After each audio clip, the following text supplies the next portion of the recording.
Good morning all. Can you hear me? Let me know. Hi Ian. Glad you're here, as this video is for you. Just let me know that you can hear me okay.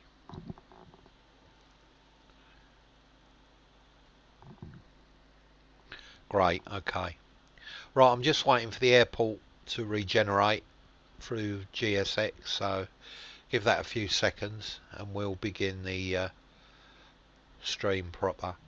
Today we're flying from EHAM, Schiphol, to Manchester, EGCC, and during the flight I'm going to be showing you how to set up and use FS2Crew 737 Reboot. I've displayed the manual because there's a couple of things I want to talk you through first regarding the setting up of the button version. Now if you want to use voice, you're going to have to look at the manual yourself, because I only ever use button version, which will be SOP 2. So if that's no good for you, this video is not for you. Okay, let's begin. Right, the first thing you need to do after setting up, if you're not using speech recognition, you can set it up, but it's not as important, obviously, if you're going to use just the button version. So we're going to skip through that. You've obviously set FS2Crew up and clicked enabled.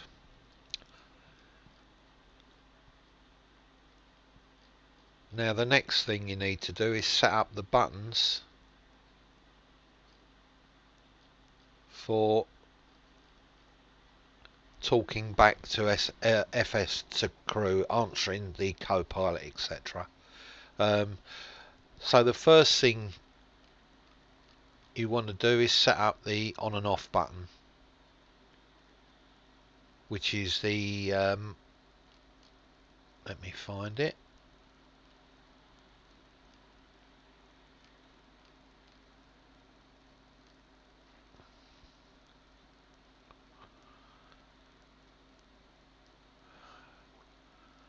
Right, there's main button,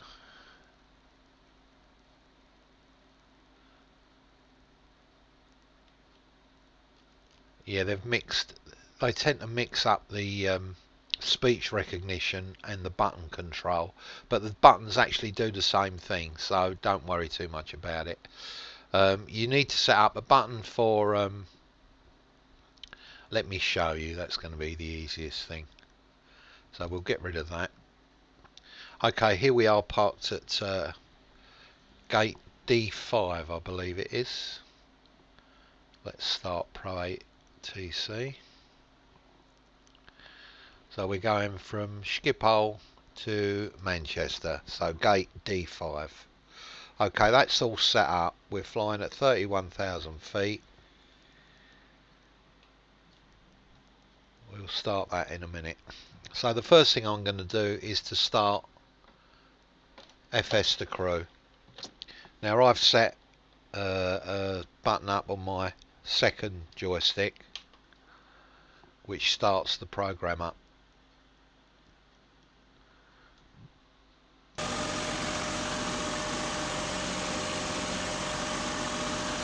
can move this around to your heart's content. You can even undock the window and put it on another monitor if you wish. That's entirely up to you. I do sometimes, it depends. Right, go to the secondary button, this one, second from the right, and the first thing you're going to want to do is to set up your configuration, which is the button, third button down on the left hand side that says config. So setup's pretty straightforward. We're using button, the interface is button control. Display the green speech bar, yeah, that will do. Enable the key. Basically leave these set as you see them. I think the only ones that aren't set are this Twitter integration and Facebook integration.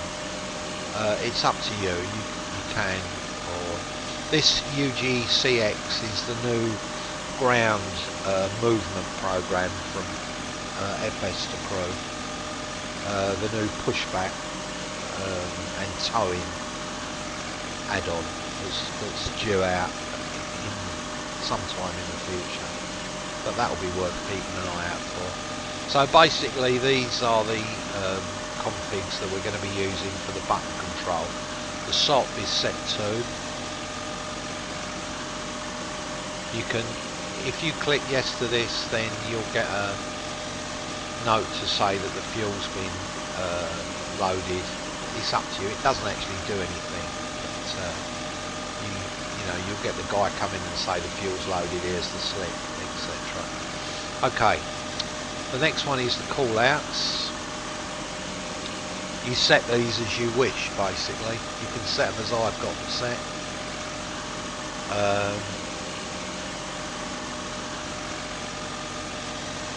Because I've got the cockpit calling out minimums, I always keep them off. But you can turn it on if you want, but you'll just get a dual call out.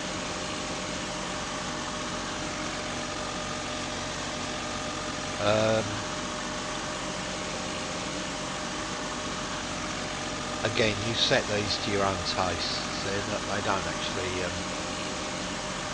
affect the actual program. It's just for your, you know, for your benefit, basically. Again, you can set them as I've got them set if you want, or however you want to set them.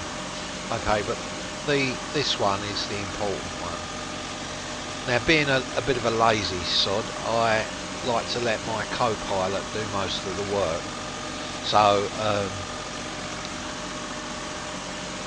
the jetway and the doors I always allow control by FS2Crew. Power up procedure, preliminary procedure, pre-flight procedure, pre-flight supplementary procedure, I tick yes. Now the co-pilot will do all that work that you'd normally have to do, like turning on the navs and stuff like that, you know. But basically you can sit back with your feet up and all you've got to do is program the FMC. So and I'll show you that as we go through the flight. So you can, I'll leave this up for a minute or two, so you, when you watch back the video, you can set it up as I've got it set up if you wish. There's 3 pages of this, so as I say, I'll leave it up for you. Just pause the video if you want to check them out.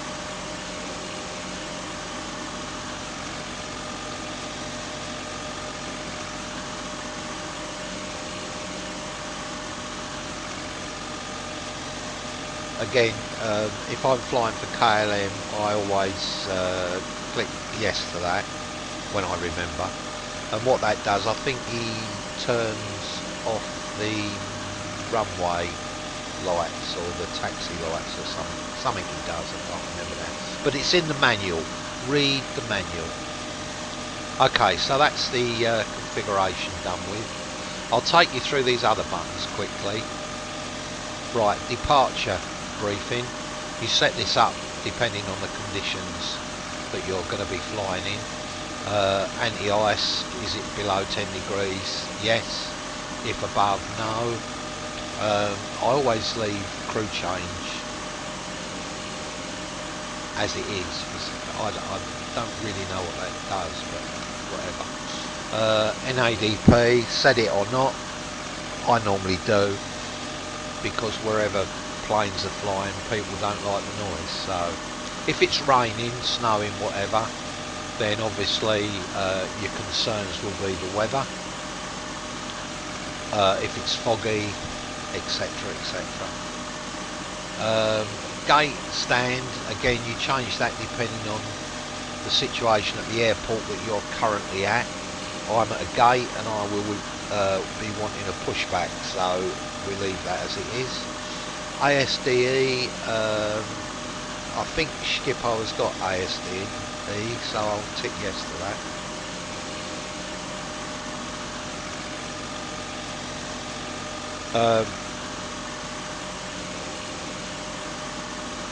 Yeah, we're going to be derating the thrust on takeoff, so we need to switch that over. Takeoff flap is always 5 on the 737, unless you're flying out of Toncontin or somewhere like that, in which case you'll probably want to put them up to 15. Good luck. Okay, that's the departure brief. Then we've got the flight attendants. I'll use that in flight and show you what that does. Then we've got, this is important, I'll show you this once we're en route. You'll need charts to fill this in, or which you can get off the internet. They're quite easy, just do a search in Google and you play the brief about 50 miles from the top of descent. Okay, PA, you haven't got to use this, but it just adds to the realism, I suppose. Welcome message. If you're flying an EU crew, he just says welcome on board and that's it. Whereas if you're flying a British crew, he goes on for about 20 minutes, but then we always do talk more. You can put these in if for some reason you're not taking off straight away. It's up to you. You use these as you see fit. Ground. This is an important one, which again I'll show you once we've started to prepare the flight. This comes into play just before we push back, so I'll show you that. Pre-flight, I always run pre-flight events. You don't have to, it's up to you, entirely up to you. I'd like to fly as real as I can, so I always run pre-flight events. You'll see what happens with them. And the last button is just about reboot and the license status, etc. Okay, right, let's get rid of that. Let's get into the cockpit.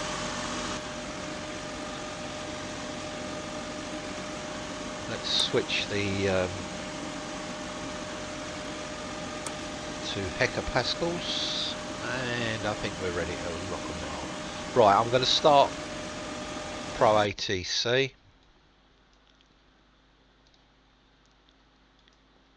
And we'll get some ATC burble in the background.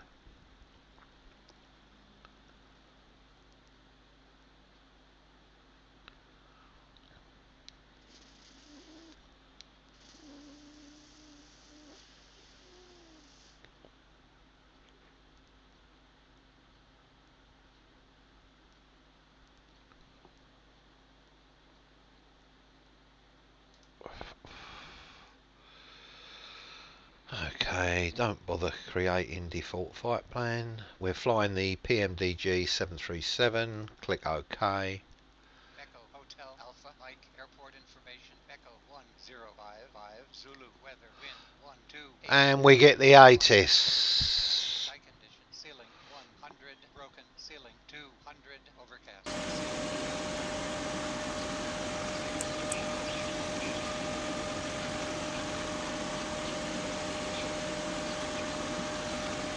Okay, I'm gonna have to talk round the because now that ProATC started, I can't turn the volume down, so never mind. But I'll just talk round the ATC as you would in real life.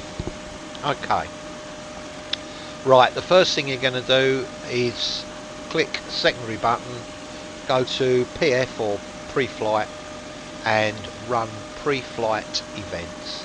Now, before you do that, just check the audio to make sure you've got the right region.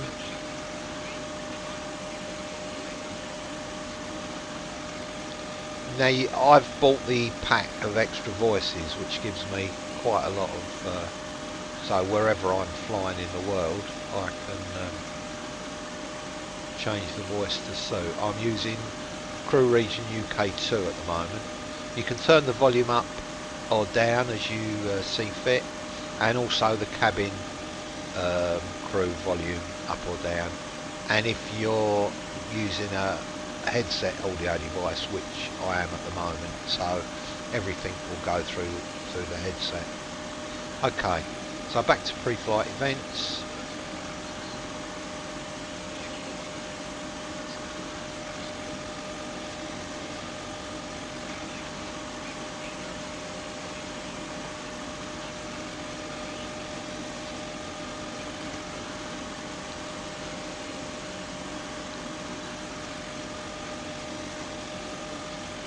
Okay. Right, I think what I'm going to do, I'm going to change that audio to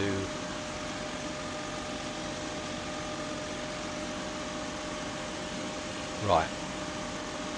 It's going to make it better on my ears because it crashes through. Can you still hear me okay? Just give me a heads up if you can.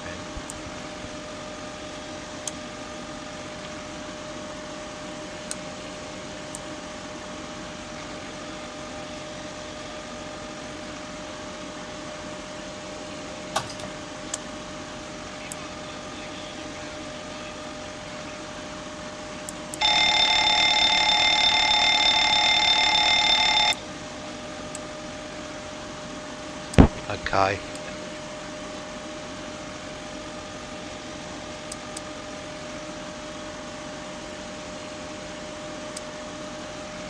Right, now apart from setting up the FMC, there's not a lot to do for the moment because as you can hear, the co-pilot is taking care of all the little bits, the stuff that he would normally do.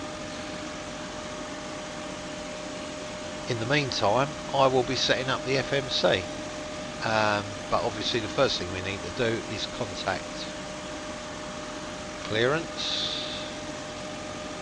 Make this a bit bigger.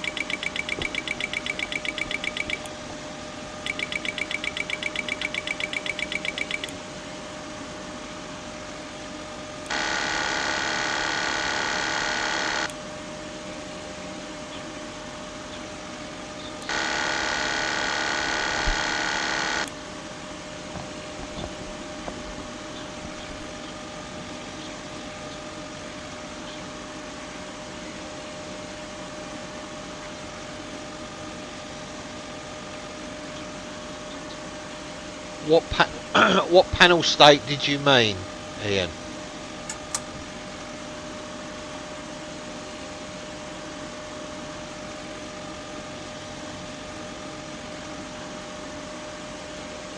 I'm not quite with you. Explain. What panel state are you talking about?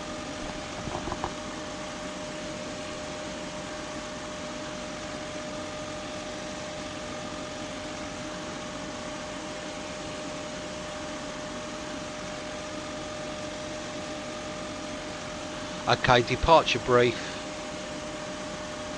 we don't do until he gets back from his walk around, which he'll be jogging off on in a very short time. In the meantime, let's get on with setting up the FMC. So the first thing I want to do is calculate the amount of fuel, and I use a little program online called Fuel Planner.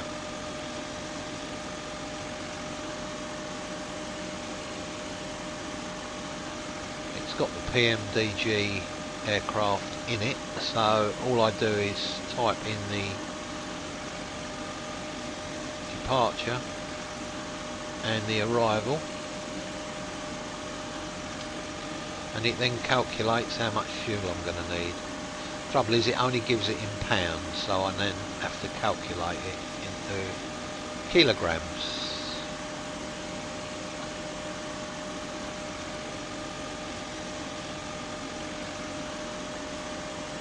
That equates to 5370.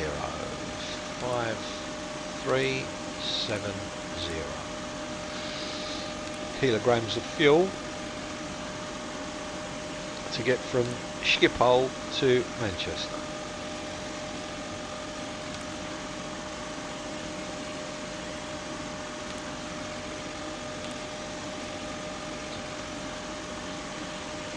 Yeah, this is a new putting in the. They never used to ask that, putting in the squawk code, and I suppose it's that. It used to happen automatically, but now it doesn't. So if you don't worry if you don't see that in time, it's on. If you open the moving map, everything that you need to know is on that. So it's 3037 30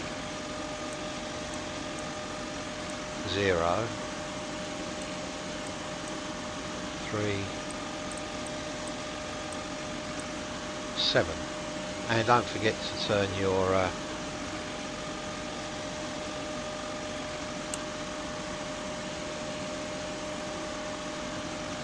transponder on. Okay, that's that done. Okay, we're flying from EHAM.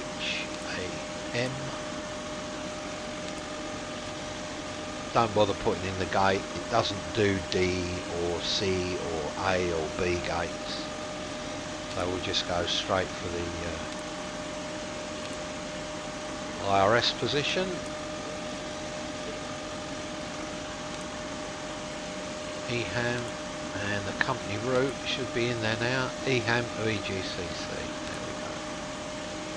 Click execute, activate, execute, and away we go. And the flight number is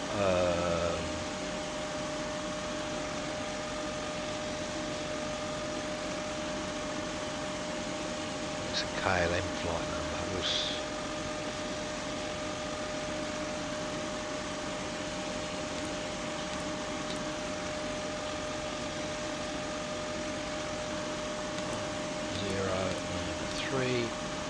Yeah, I forgot to change the flight number in ProATC, but no big deal. Okay, let's do the departure first. Departing from runway 09 via Berg to N.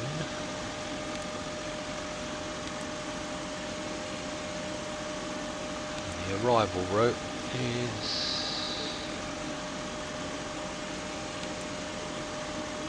vRYR.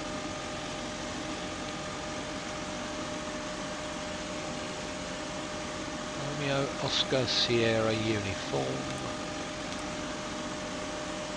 Romeo Oscar Sierra Uniform 1.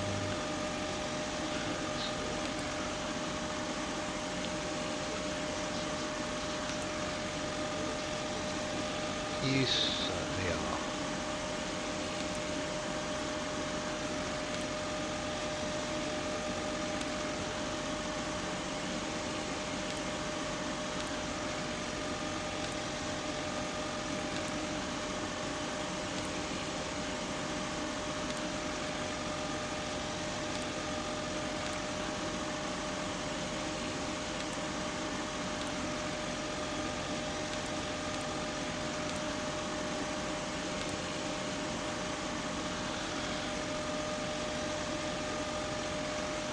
.3,000 feet is the transition altitude for Holland,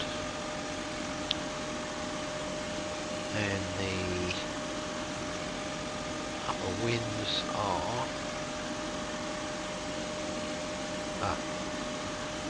I'd always forget to do this.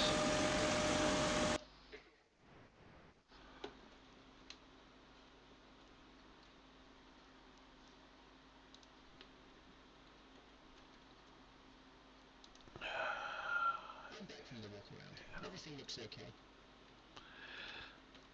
Well, that's good.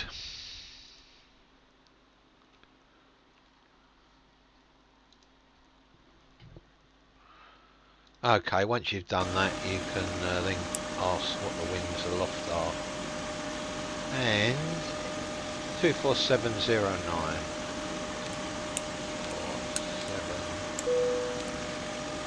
24709. That. Right, we'll activate that. I'm going to derate 45 degrees.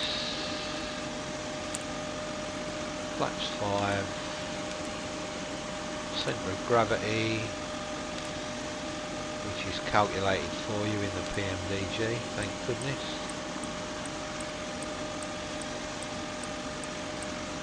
Right, weather station, winds at 130 at 11 knots, 130, 11.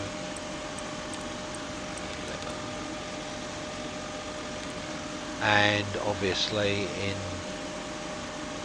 prepared 3D you've got 0 with runway slope, so just stick a 0 in there. No precipitation, so the runway is dry. Our takeoff speeds are calculated and we're ready to switch on the flight director.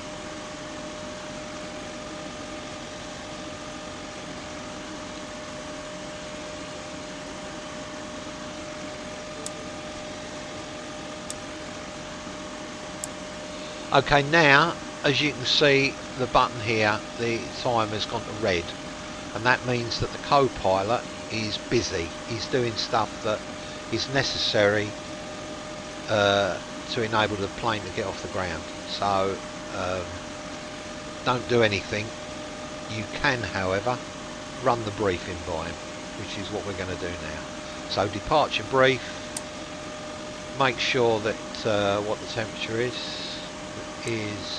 6 degrees, so anti-ice is required. There's no other concerns. NADP1, ASCA yes, and play the brief.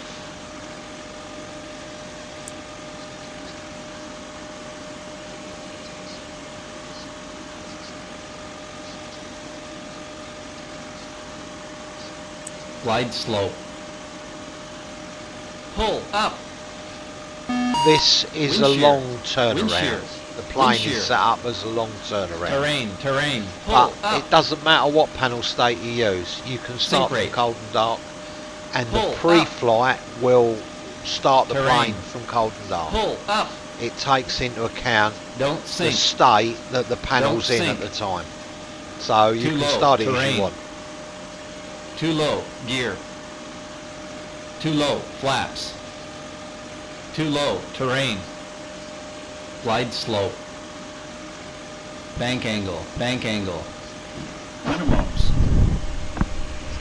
500, 400, 300, 200, 100, 50, 40, 30, 20, 10. Wind shear. Too low. Terrain. Caution. Terrain. Pull up.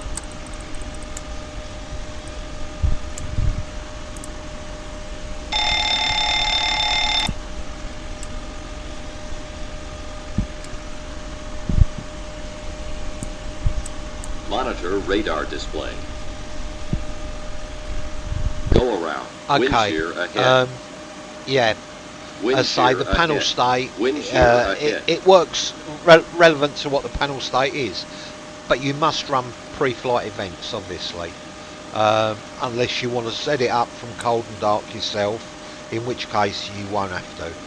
The only other way that you do that, if the plane was running at the runway threshold ready to take off, then obviously you just click forward on these buttons. When he's finished messing about, I'll show you what I mean. I can't click these at the moment. When that goes to yellow, I'll show you. That means he's finished setting up, and he sets up everything. He even sets up the altitude. Test.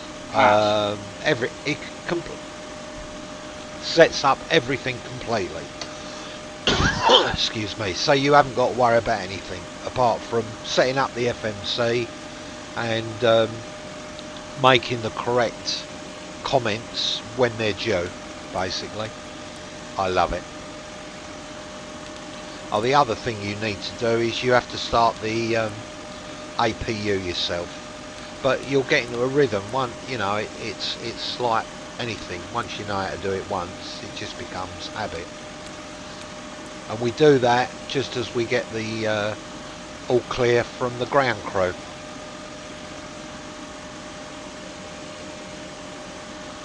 Right, I'm talking away, or I've bound to have forgotten something. Let me just check. I always click these buttons just to make sure that the flight plan has actually gone into the flight director. And if they light up green, then you know that you're good to go.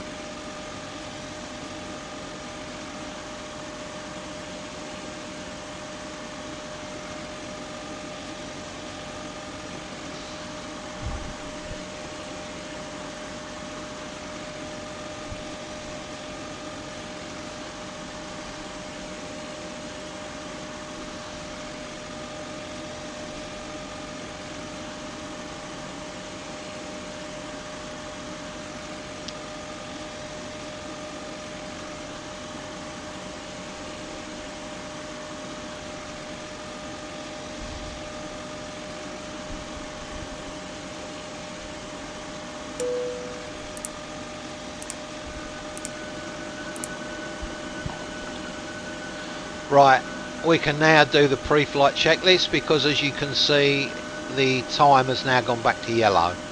Just to do, if you want to start at the runway threshold with the engines running ready to take off, then you can do that. You just click through these buttons right the way through until it gets to set takeoff thrust, and you go from there basically. But we're going from this point, and we'll now do the pre-flight checklist.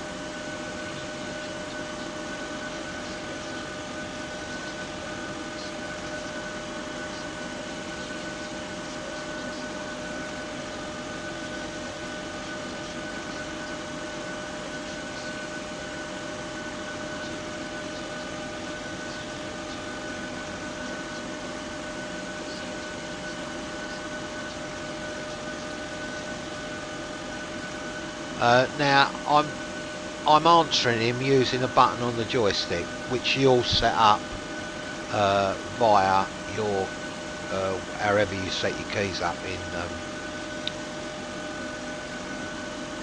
I'm just going to change this audio again because I couldn't hear a bloody word he was saying then.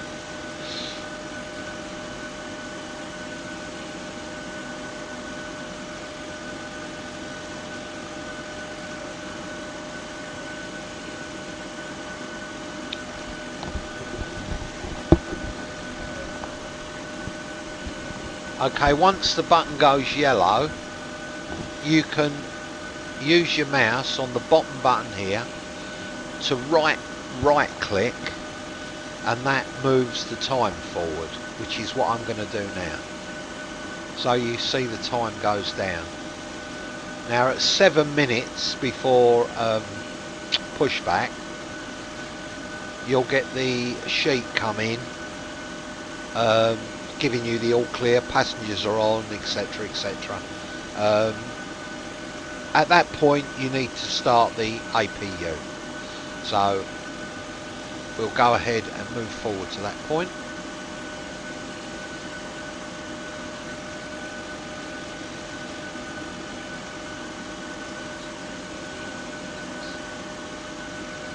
Now that triggers the co-pilot to do his before start procedure. So now you've got to turn on the APU.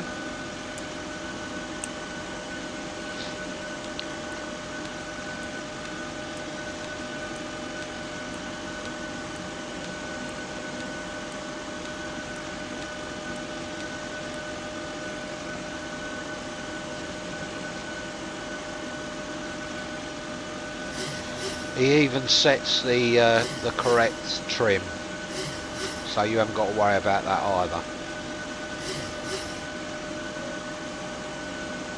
He sets up all his side on the FMC, and then he'll ask you to check the speeds.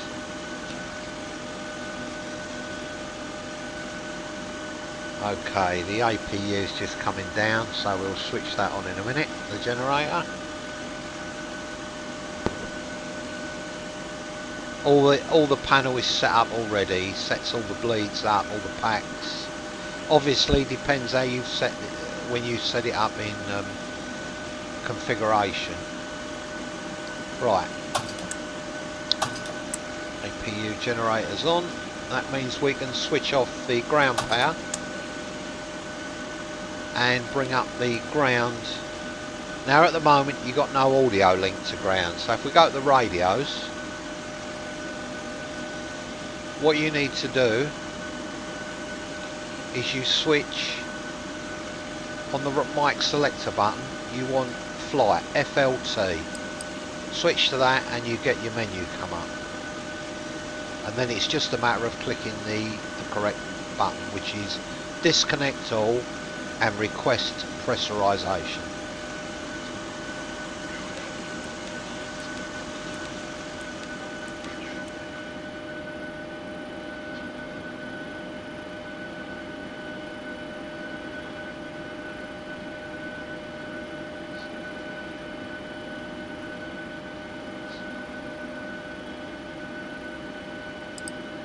Okay, that's that bit done. Now we're almost ready to rock and roll, but we've still got 5 minutes. So again, you can just use your right mouse button on the bottom button just to click through. At this point, if you want, you can go to the public address and give them the welcome.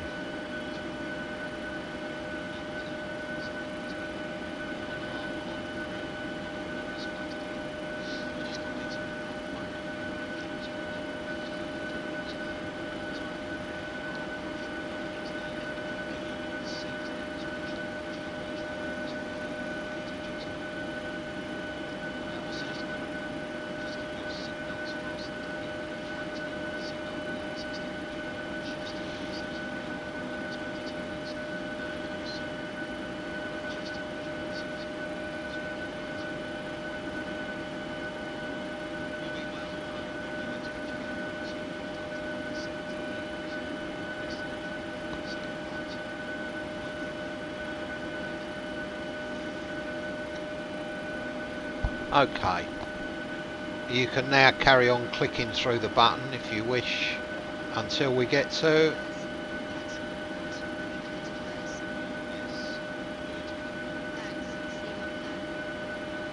right. Now at this point, after she shut the door, you can now ask ProATC for startup and pushback.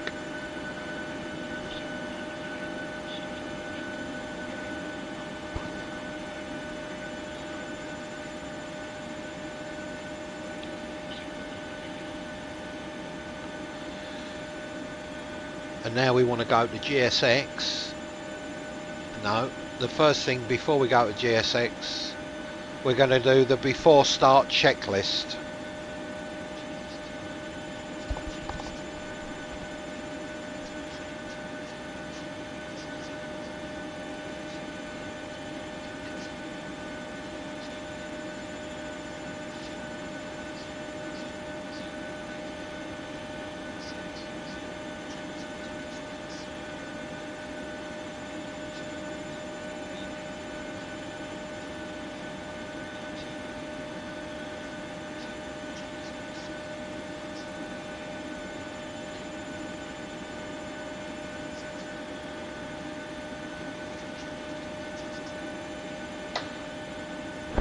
I should mention at this point that there's two buttons that you need to use.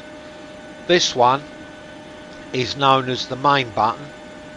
Again, you set that up on your joystick or keyboard to suit yourself. And this one, which answers like the ground crew or the flight crew, the attendants, is known as the secondary button. And you'll see this in action. I'll bring that to your attention once we get going. And that is set up on a different button or joystick of your choice. Okay, onward. So now we ask GSX for pushback.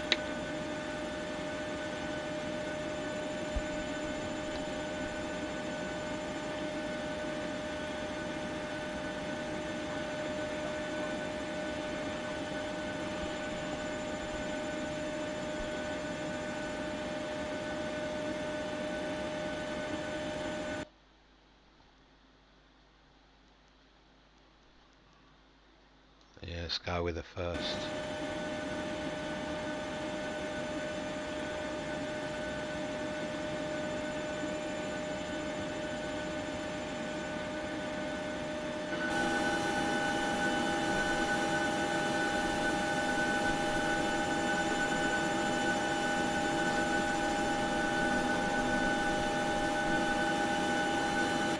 Now at this point I always do the below the line checklist.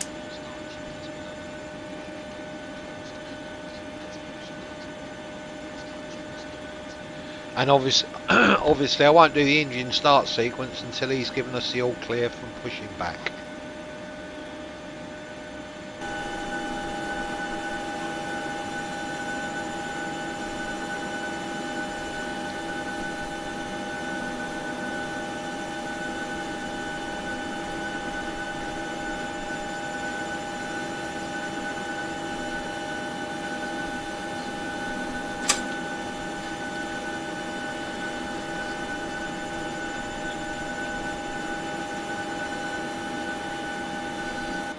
Okay, he's given us the all clear, so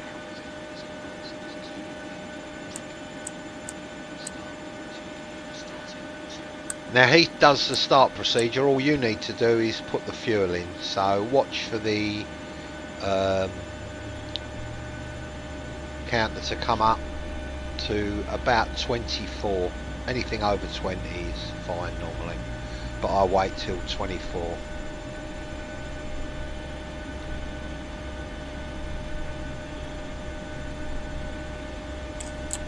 Okay, that's the first engine on its way.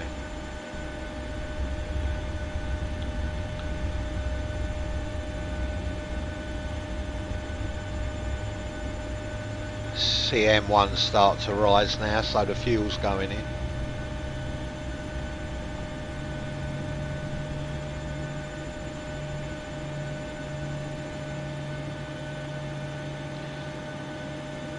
Just keep your eye on EGT, make sure there's no overheat, although nothing's set on this aircraft, so we shouldn't get any engine fires or misfires.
Okay, ask him to set the flaps.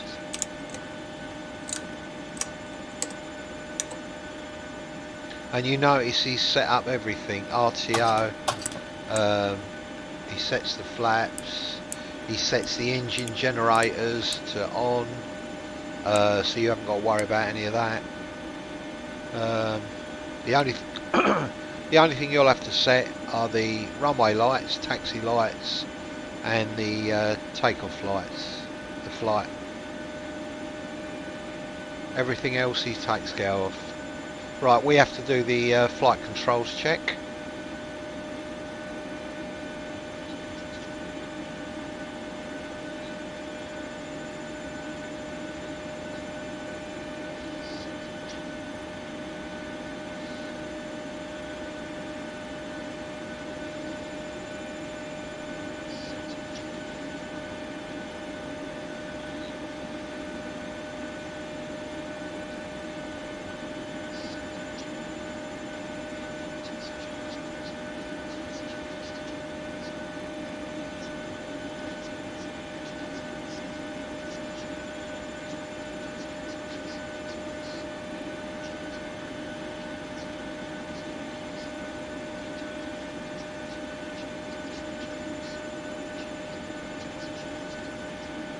Alright, now we ask ProATC for runway taxi clearance.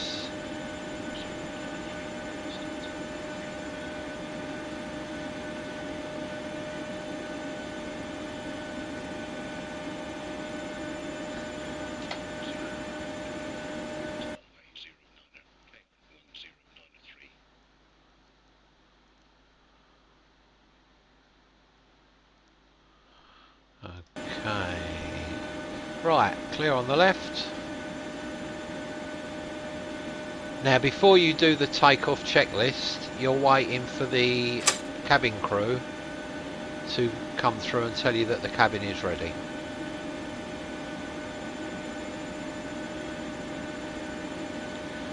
So hold back on doing the before takeoff checklist.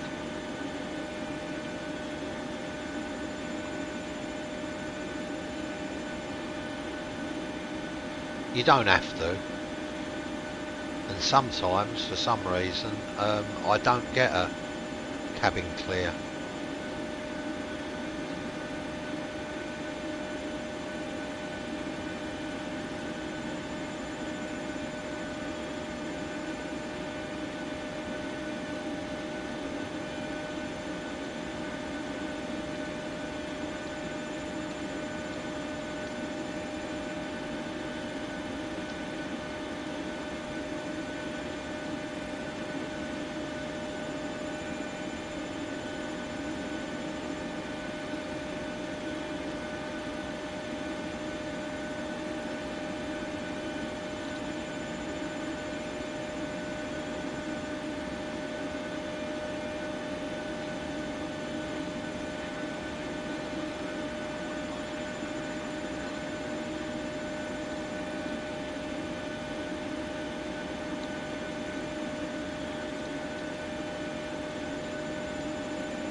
Right, that ding signifies cabin secure. Now you're free to do the before takeoff checklist.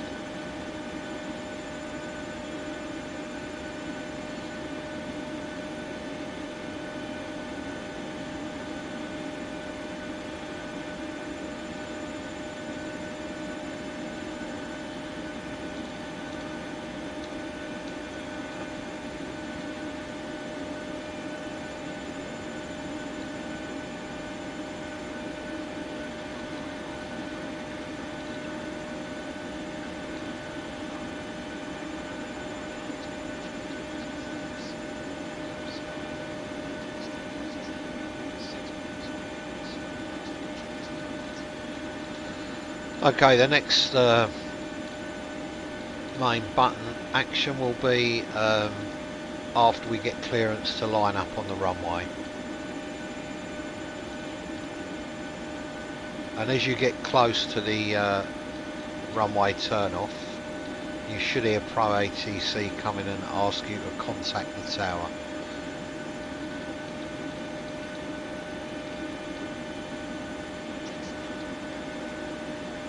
Oh, that's something else he'll do as well. You'll keep a watch on your ground speed, make sure you're not going over the top. 30 miles an hour I think is the maximum. 30 knots, whatever.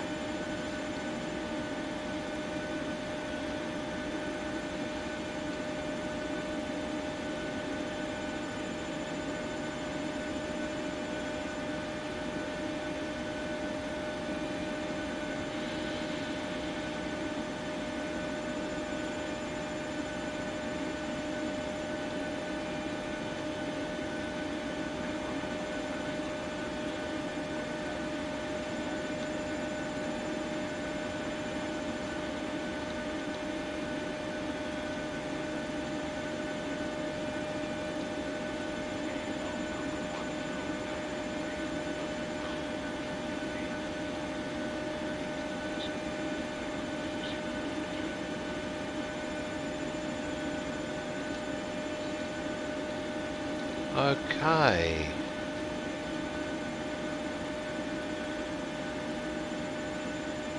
Right. I always forget to turn the taxi lights on, but never mind. Right, so now we ask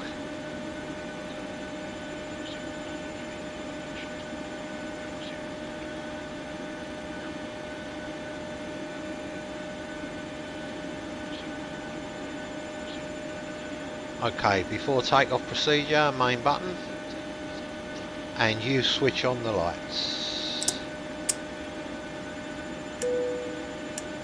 Okay, he sets everything else up, switches on the strobes, etc.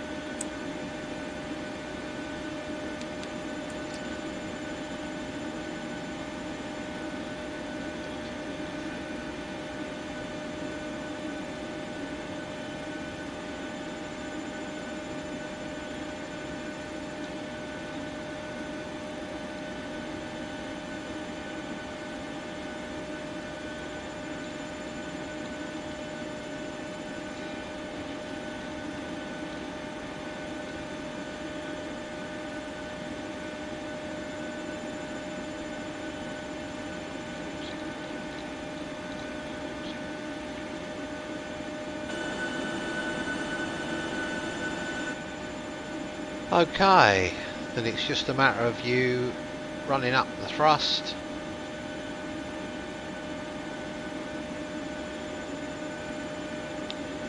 hitting toga and asking him to set the thrust. You have to push the throttles up.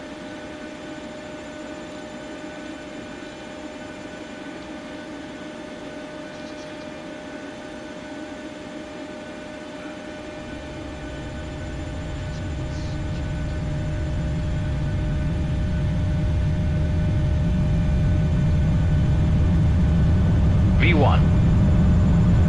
Rotate. V2.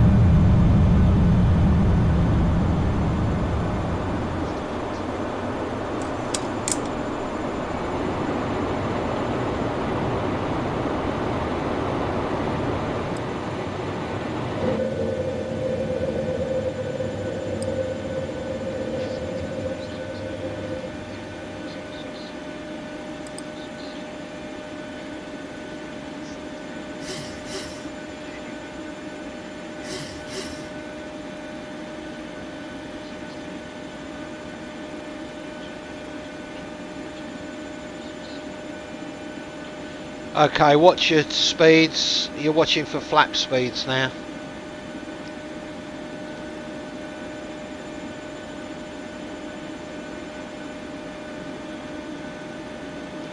I've already set autopilot and LNAV. We're still running on M1 thrust for takeoff. So flaps 1, main button.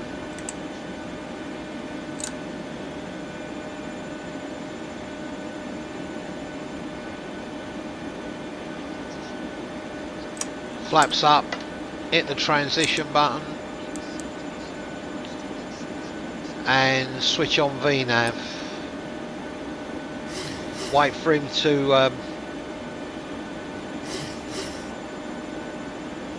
right, you heard him verify the barometer settings. Wait for him to run the after takeoff procedure.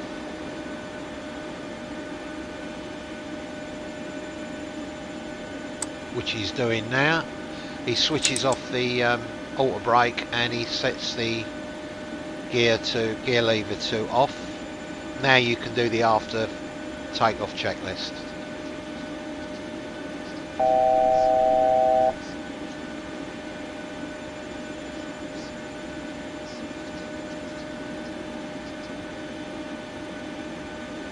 Okay, we've been given clearance to 14,000, so up we go. Now it's up to you. This is, if it's really bumpy, say no, but yeah, let them earn their money, eh?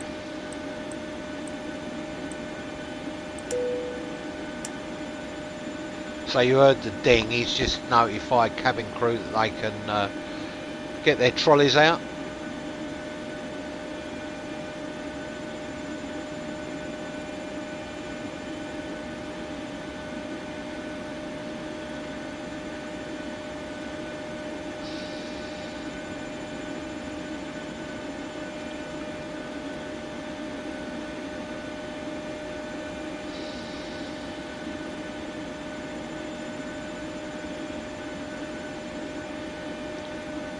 Now the next call will be for the permission to release the cabin so that people can get up and go to the toilet, etc.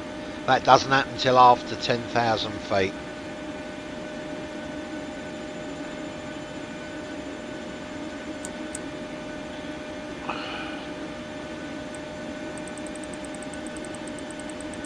So we've been given our final altitude, 31,000.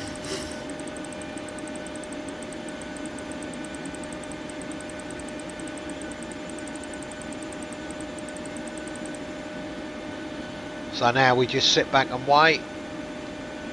Answer the co-pilot when he asks if he can release the cabin.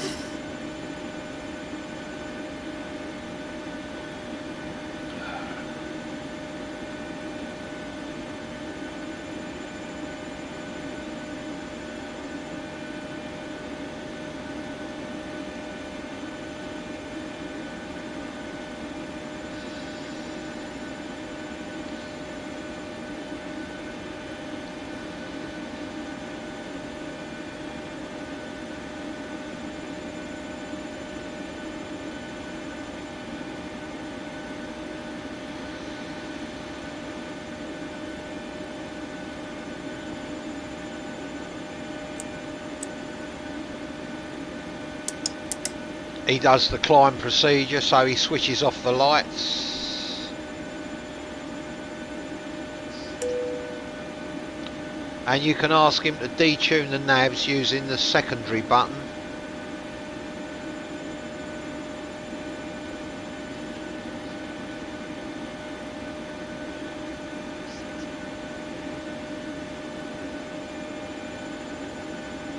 Okay, and that's it till we reach cruising altitude, and then you'll ask him to maintain flight level on standard,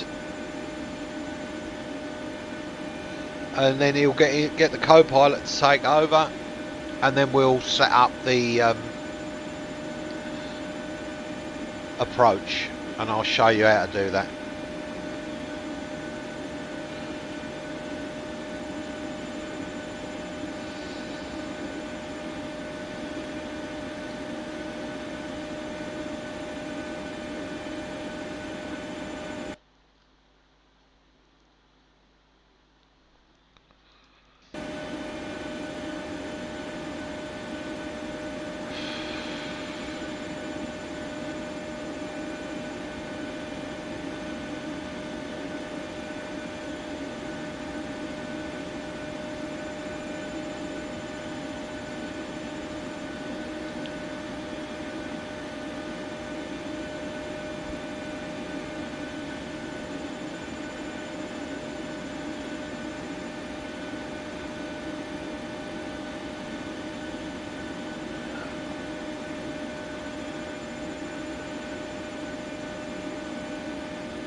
Might as well have a look round outside for a little while.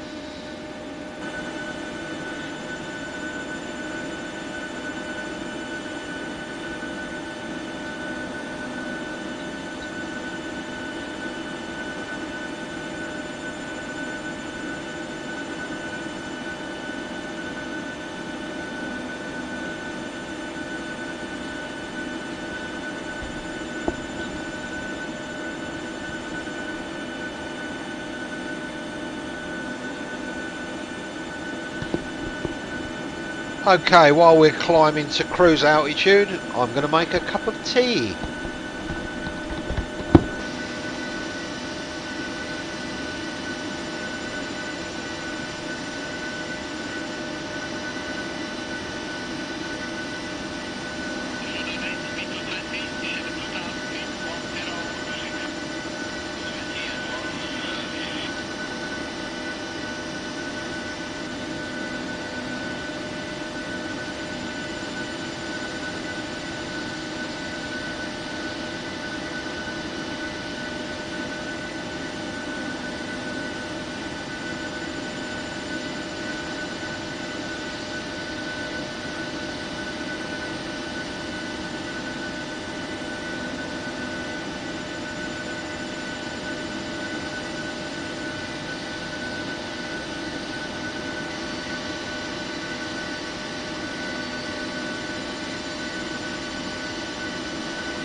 If you've got any questions, don't be shy, ask away.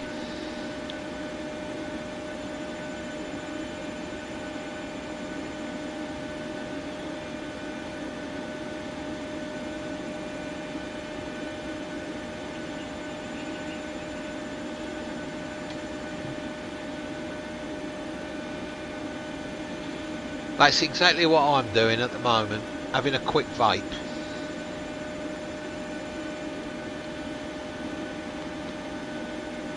Except I don't have to go outside for it.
as a matter of interest, if you're using ProATC, just keep an eye on the waypoints in the aircraft and cross-check it with the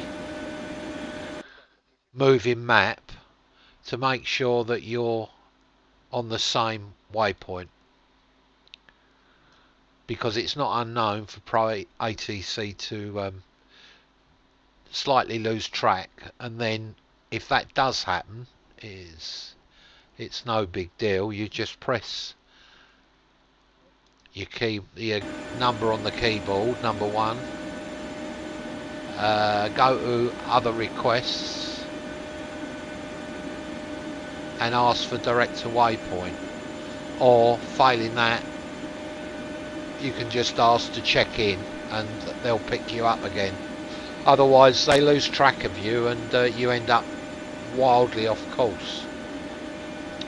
So that waypoint has just changed to SOPEC, and the same in ProATC, so we know that it's working fine. Okay, we're now at 31,000, and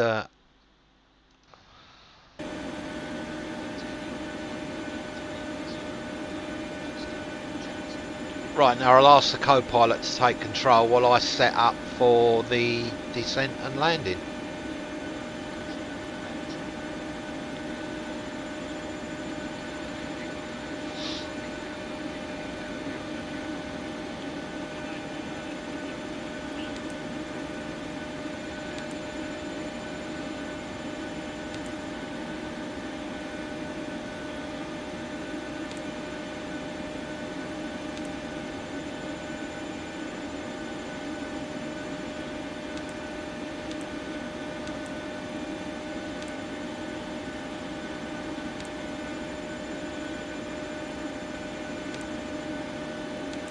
That's a good time to look for discontinuities as well in the FMC, as you can see.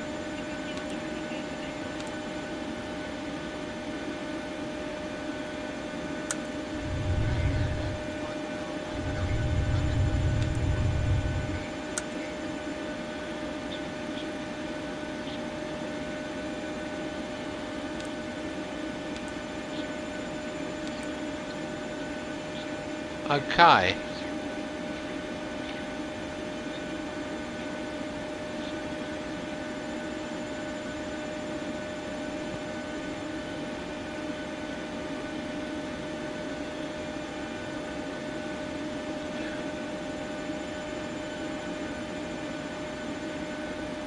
Right, I'm just going to bring the browser up and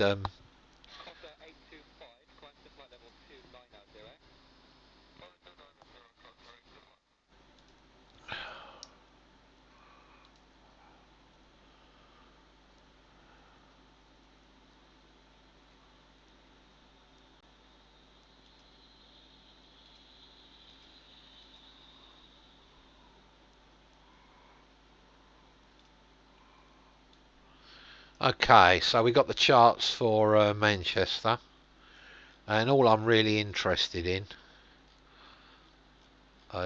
is the runway chart for 5 right at the moment. So these are old charts, so they still say 6, but the magnetic declination has changed, so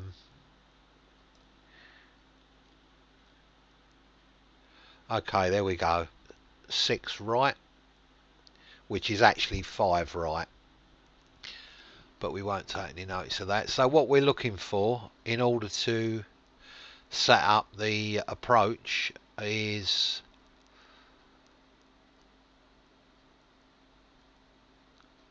the final approach fix, or FAF, altitude, which is, according to this, 1800 feet.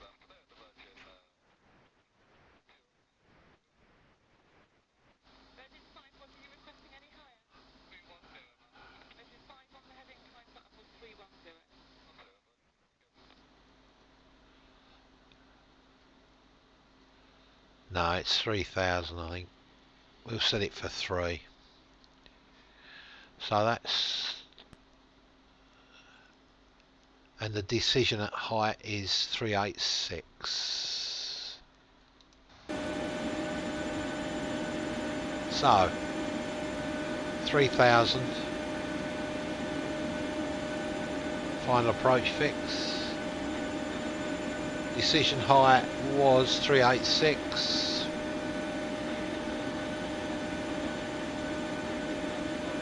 And the missed approach altitude will be 3,000 as well. And that's it. That's all you need to put in on the approach. And then when we get a bit closer, we'll play the brief and be set for landing.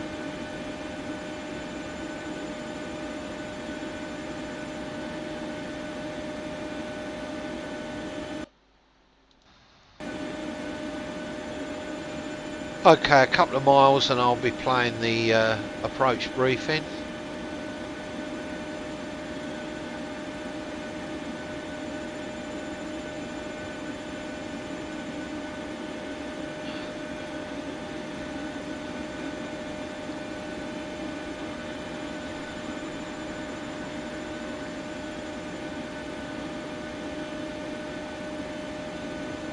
This is not a very long flight, so you shouldn't be bored for long.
It's up to you. With the PA, you can give them cruise. I never bother, to be honest, but I try and do top of descent. A lot of a lot of captains, on depends which airline you fly for, fly with. Some of them give you tell you you're in the cruise. Others don't bother talking again until top of descent.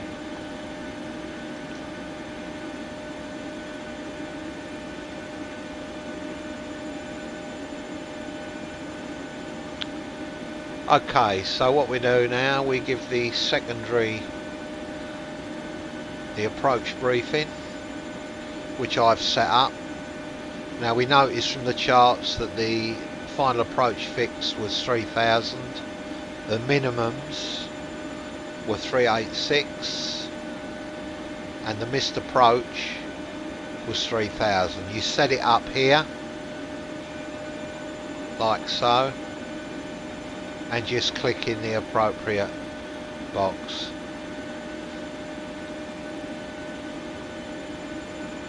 Right, play the brief.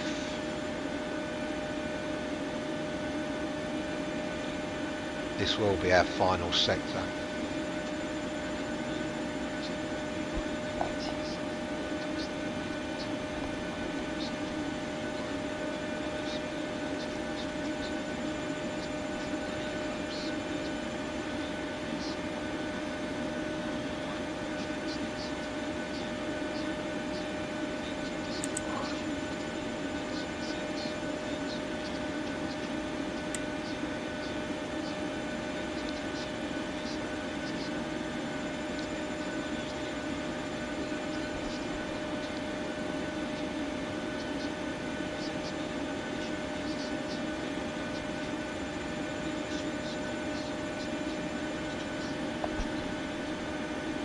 Okay, at this point you can take back control because very shortly you're going to be asking for the descent checklist.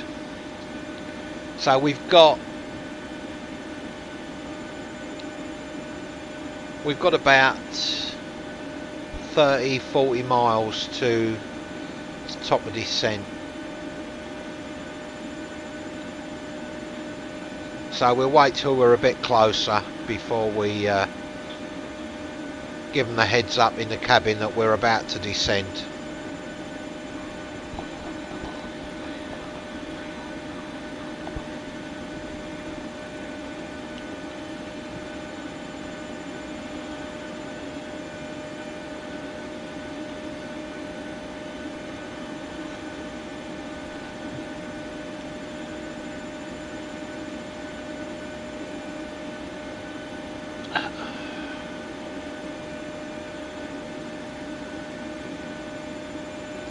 That's the wash down there. We're just about to cross in Lincolnshire.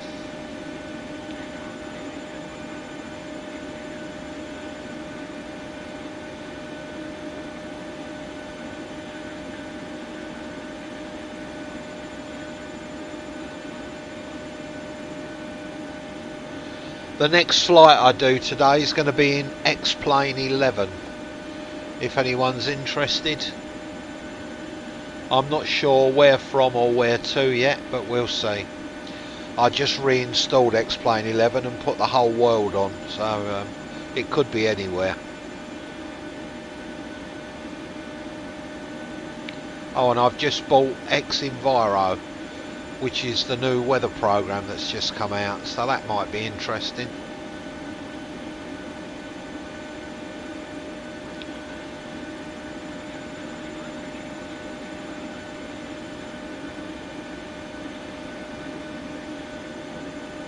I use Chaseplane.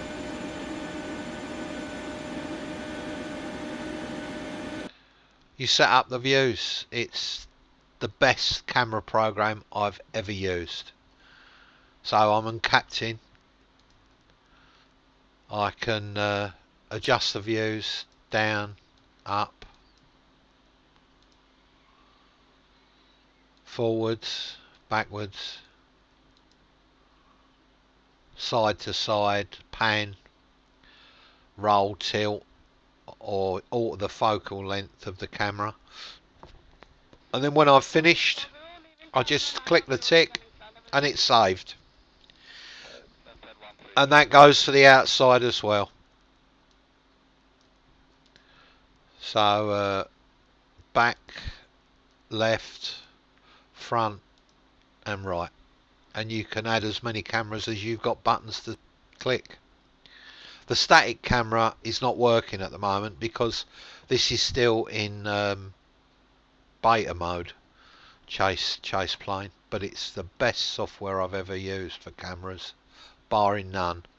And if you go, you've got all your turbulence settings that you can ramp right up or turn down. You've even got look, breathing for the pilot and the amount of anticipation in the movements.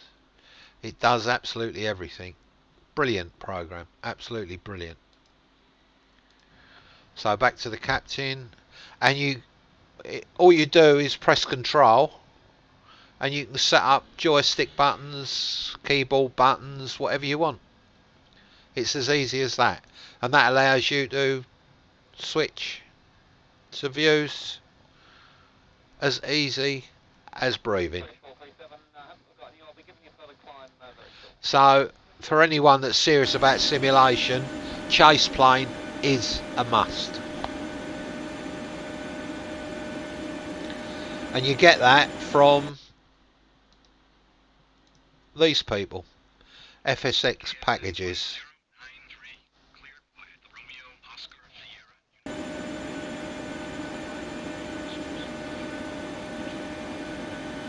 Okay, we've got our arrival route, which matches up to what we were given at departure. So We'll just tell them about.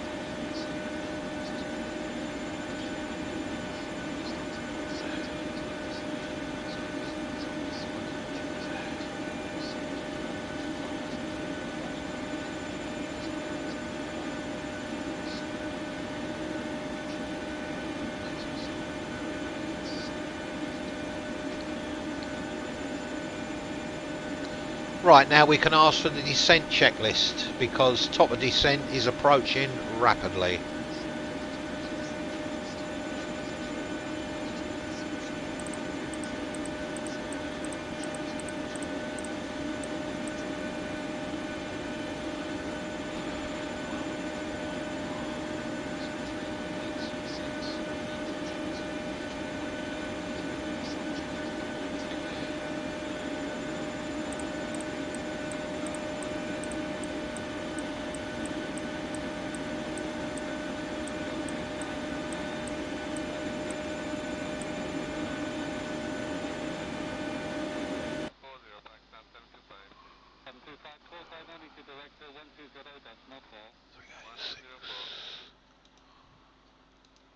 Right, you must set up the radio barometer, which is 386.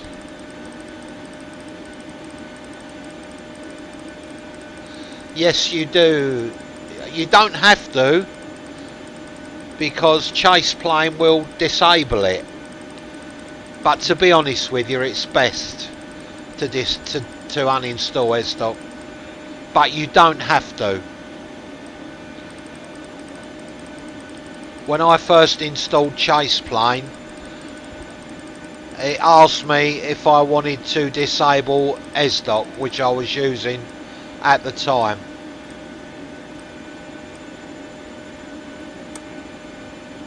Okay, so just to reiterate, you have to set up the radio barometer.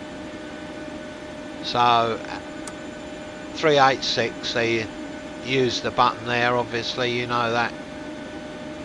We won't use that till we start our descent.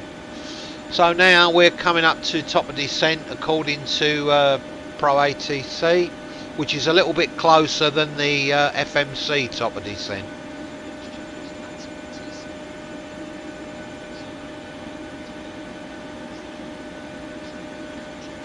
Oh no.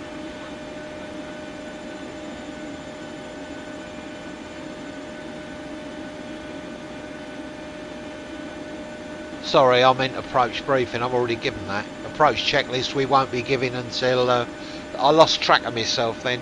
Approach briefing doesn't happen until we're transition altitude. So here we go. Click descent and descend now. And down we come.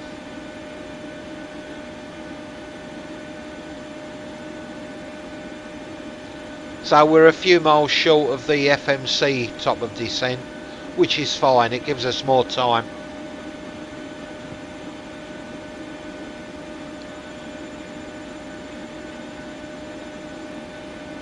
You won't be sorry, Joseph.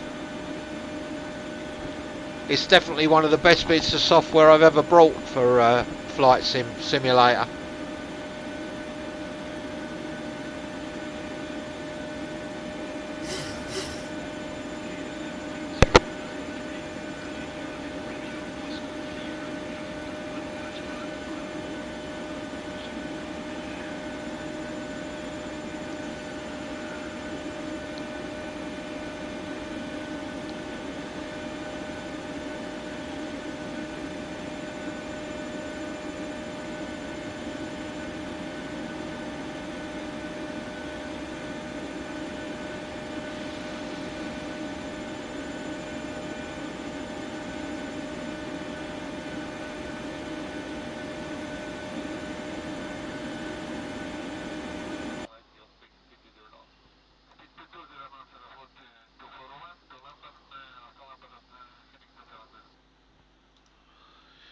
I'm going to change the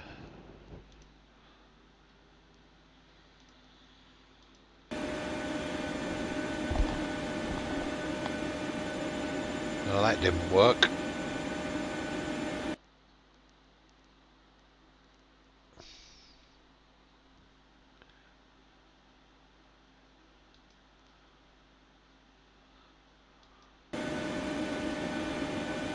Oh well.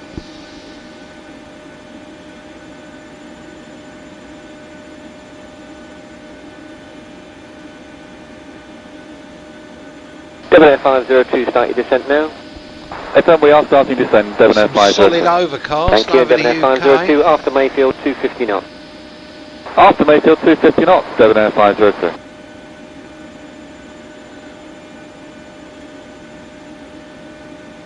$800 feet. Oh, that's going to be fun. Overcast at 1900 feet. We're going to be blind until we're almost on the ground.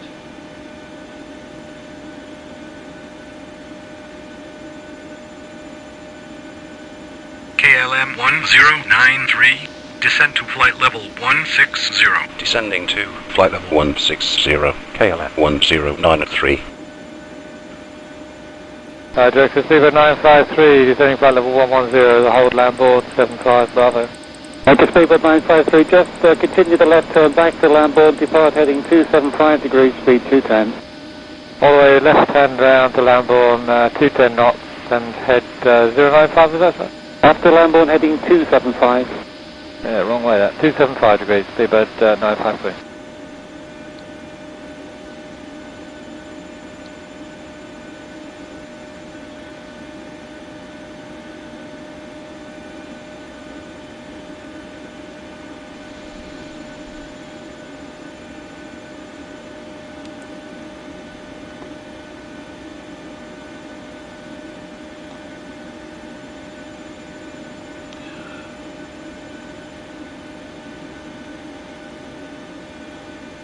Virgin 5 with the navigation director Mike Charlie Tango. Correct, Mike Charlie Tango, even Manchester from the Virgin 5. Shuttle 9 Bravo, continue climb at level 370. Flying flight level 370, Shuttle 9 Bravo.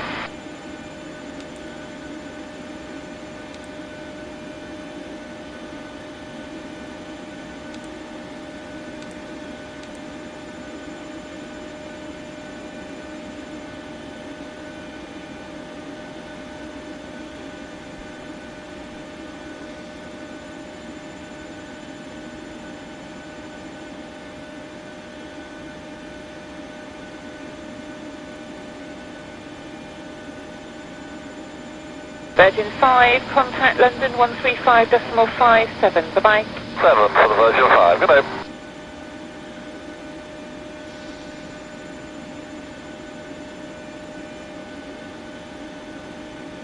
KLM 1093, contact R on 118.77. 118.77, KLM 1093. Romeo, KLM 1093, with you, passing flight level 250 for flight level 160. KLM 1093, roger, continue via arrival route. Via the Romeo Oscar Sierra Uniform 1 Foxtrot arrival, KLM 1093.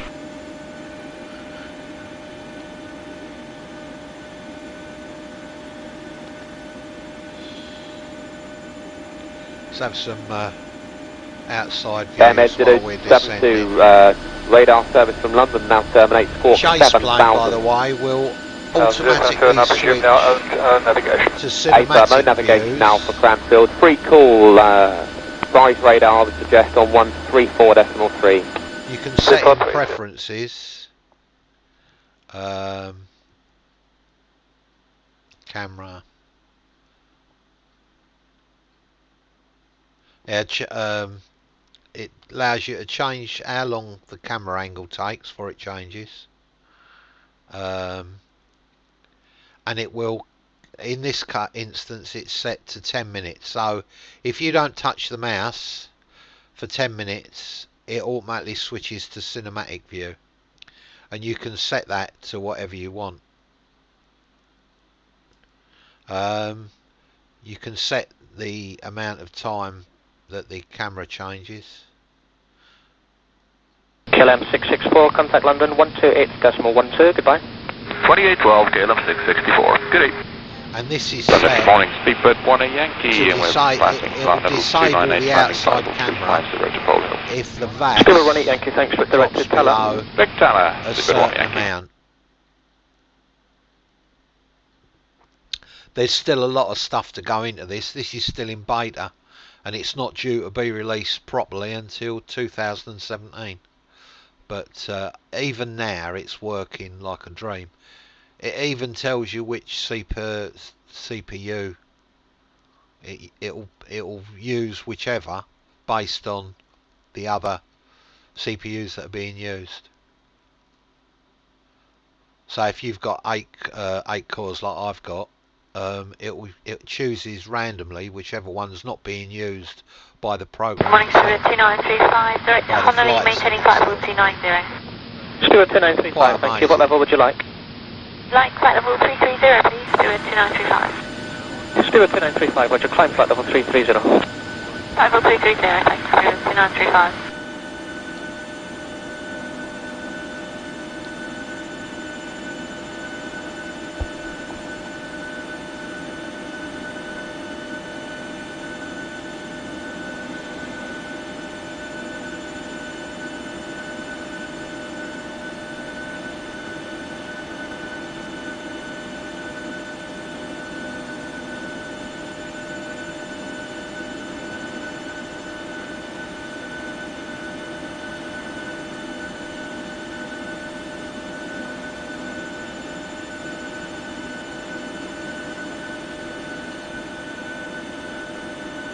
Ryanair 085, call London 132.6, goodbye. 132.6, sir. 132.6, AFM, goodbye. Thank you very much, 085, bye. Call M1093, descend to flight level 100, speed 2250. Descending to flight level 100, speed 2250, KLM 1093.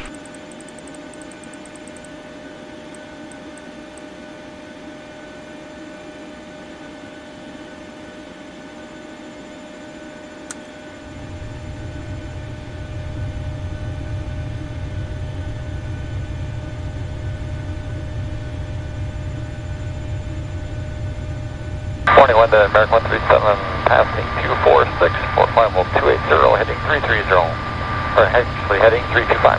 American 137, roger, continue on the heading, climb flight level 310. Climb flight level 310, American 137.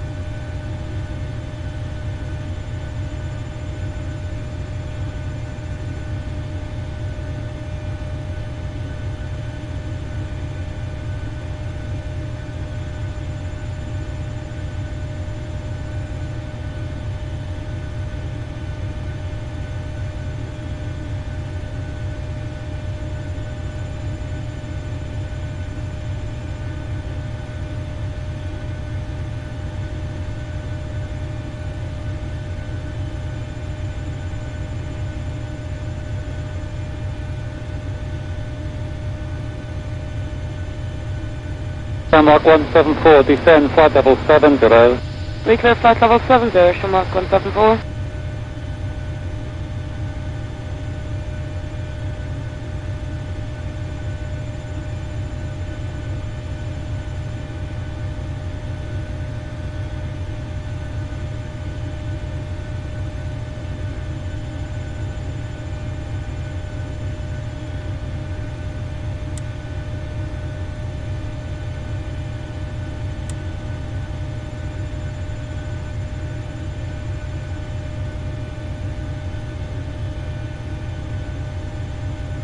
Italia 244, descending flight level 80 inbound Beacon.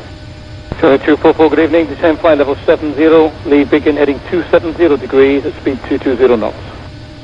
Okay, we descend flight level 270, sorry, flight level 70, and after Beacon heading 270, 220 knots. Italia 244. That's right, confirm aircraft type. The Airbus 321. Thank you.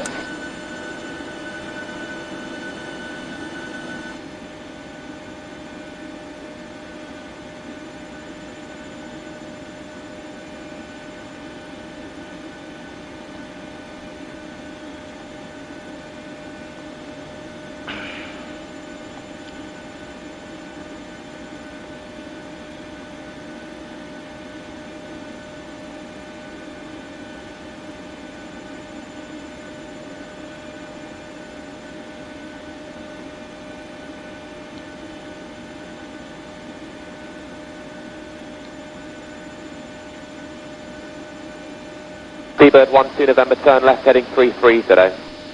Left head 330, Seabird 12 November. Ryanair 408, you want us to come back and speed? Sorry, Ryanair 408, yes, come back to 250 knots if not already and descend off flight level 80. Descend flight level 80, we're at 250 knots, Ryanair 408.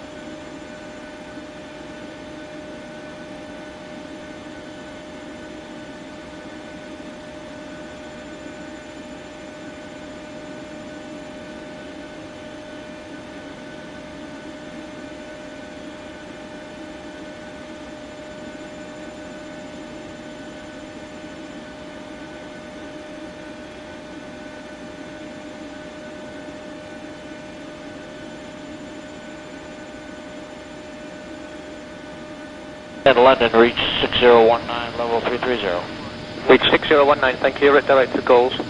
Reach 6019, direct goals. London, good morning, Air Canada 869 Heavy, 24-7 for 280, direct Pole Hill. Air Canada 869, thanks. Call M1093, descend to flight level 60, contact Manchester, approach on 118.57. Descending to flight level 60, 118.57, KLM 1093. With 837, contact Paris 13125, goodbye. 25, bye-bye, it's 837.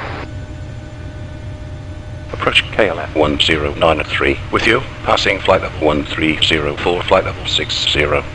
KLM 1093, continue via the arrival route, expect ILS, approach runway 05 right, transition Delta Alpha Lima Echo Yankee via the arrival, expect ILS, approach runway 05 right, transition Delta Alpha Lima Echo Yankee KLM 1093.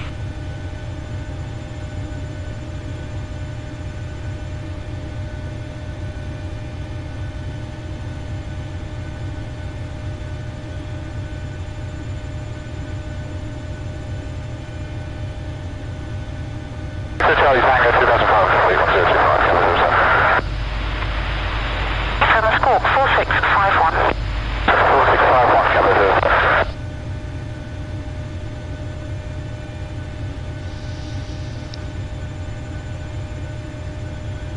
Yeah, see you, Joseph. Have a good day.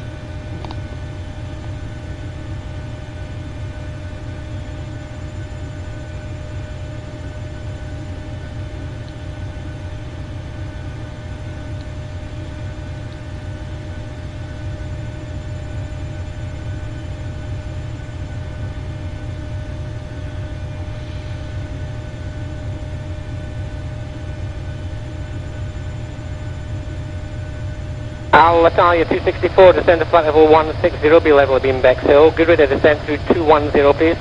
Okay, then 160 should be level by Bexhill, good rate Alitalia 264. Good rate through 210. Good rate till 210.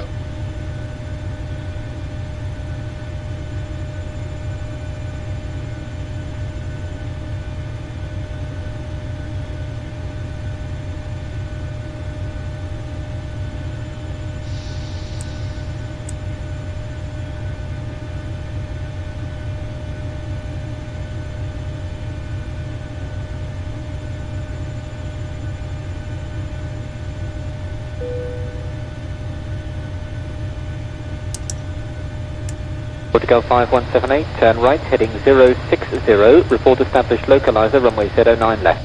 Alright, turn heading 060, and call you back when established localizer, runway 09 left, Portugal 5178. Portugal 5178, descend to altitude 3000 feet. Down 3000 feet, Portugal 5178. So you notice the co-pilot has turned on the lights. Portugal 5178, established localizer, runway 09 left. Thank you, Portugal 5178, descend ILS, speed 160 knots until 4 DME. We'll be in the murk shortly, so we won't be seeing a lot.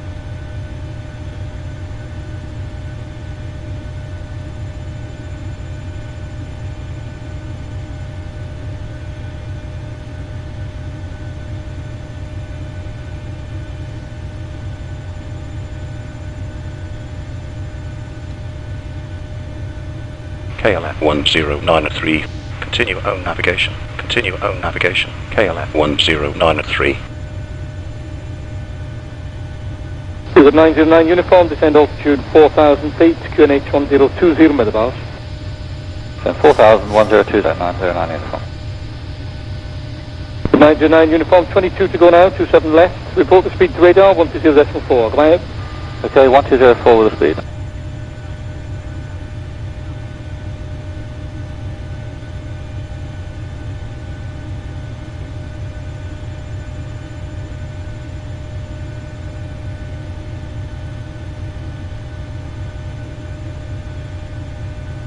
KLF 10903, turn right, heading 110, turn right to heading 110, KLF 10903.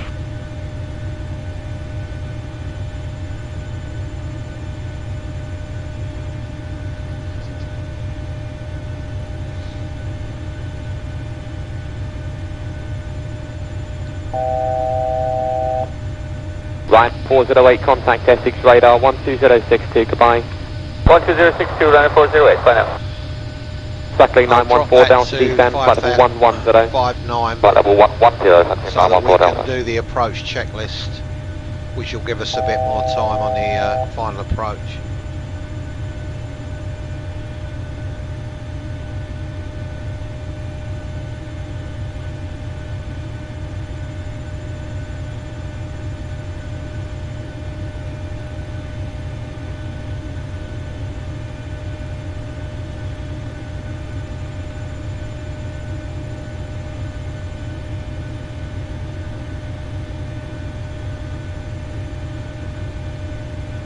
Rhino 221, heading to London, 13092. Bye now.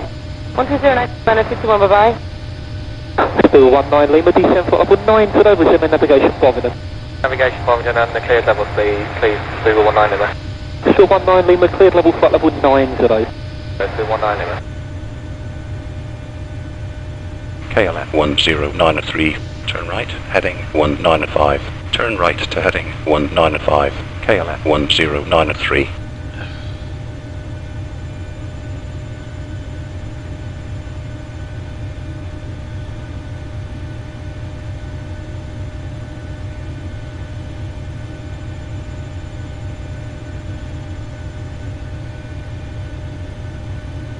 Approach, good afternoon. Speedbird 715 Quebec, 475, information X-ray, flying up towards Biggin, descending flight level 100. I've got exactly the same.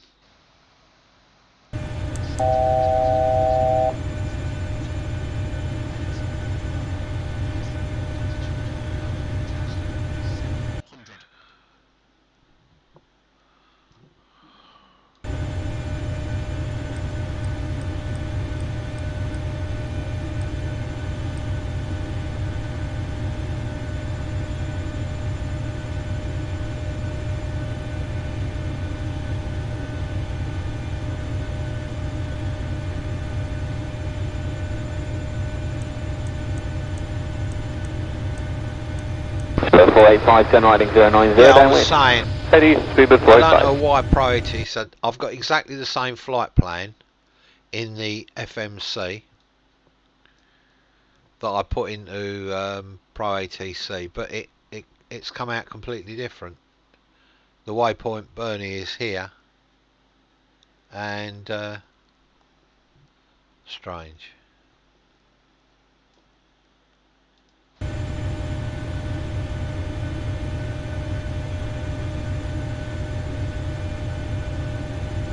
It's given me a completely different waypoint. It's Scandinavian 513, turn left heading 120, descend altitude 4,000 feet, I don't know, 1020. but that's why you get those descend 5,000 on 1020 millibars, heading 120, Scandinavian 513. Scandinavian 513, descend altitude 4,000 feet. Descending 4,000 feet, Scandinavian 513. Scandinavian 513, 21 miles, runway 27 left, contact director with call sign only 120.4.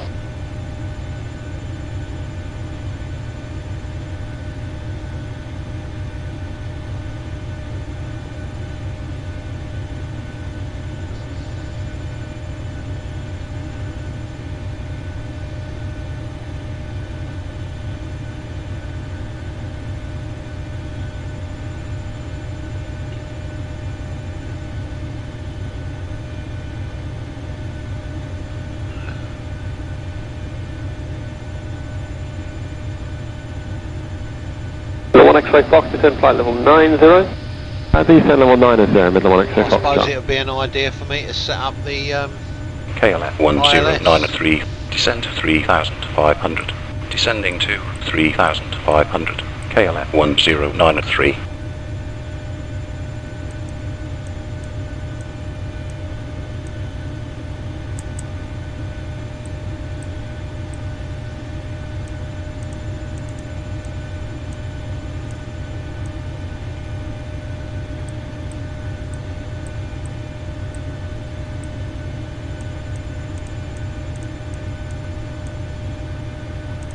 Now 507, descend flight level 90, speed 210. 50, right, 3,500.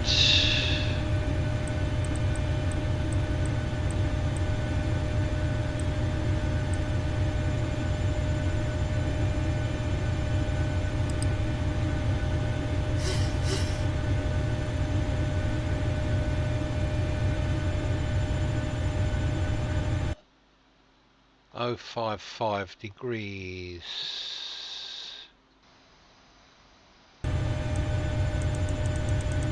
Scandinavian 503, turn right 250, report established low flight of 27 right.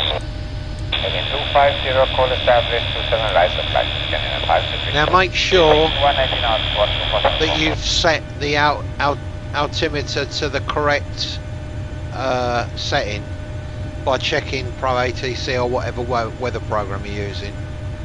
Otherwise you're going to be either high or low for the runway.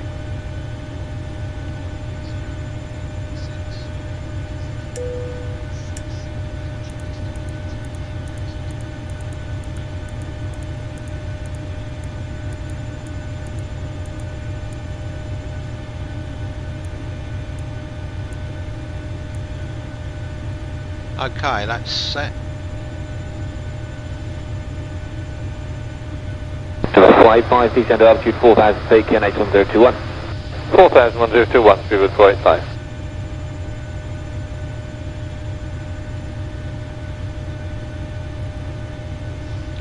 Yeah, just ignore the turning. If you know you're on the right flight path, just once you get to the threshold, like the final approach, everything should line up. Okay.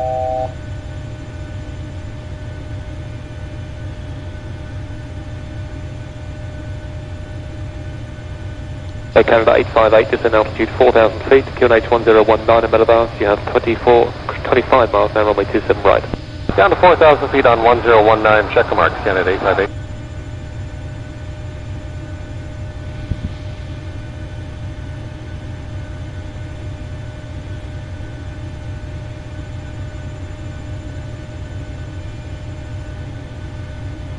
KLF 1093, speed 2210, speed 2210, KLF 1093.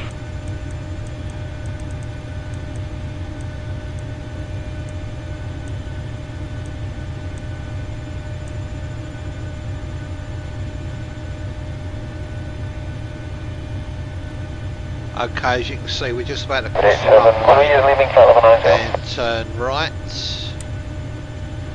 And then we'll go up, loop round and pick up the ILS, by which time I want to be at 3,000 feet with at least flaps 2, 5, whatever, ready to put gear down as we come round the bend at the top.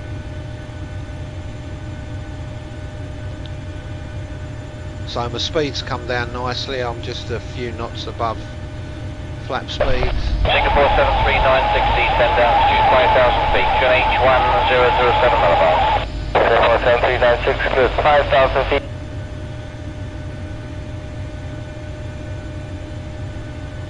The nice thing about FS2Crew is you're not fiddling about trying to put flaps on and gear down while you're trying to concentrate on keeping on the ILS, etc. Just click the button and the co-pilot does it for you.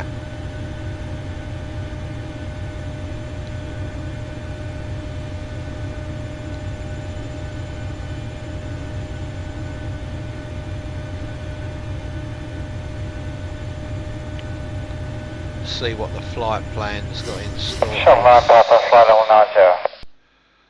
So MCT, which is now, they want us to be at 3,000, so we should be getting their call for that soon.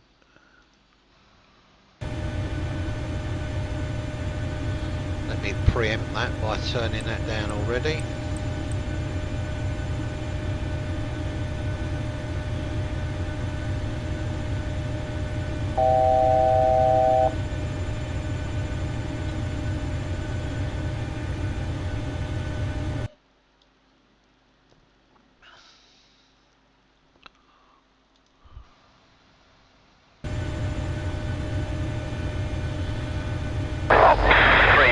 Let's try ASCA for that. Negative. To take a photograph, I should only be there a couple of minutes. Say again. KLF 1093, KLF 1093, speed 2210, speed 2210, KLF 1093.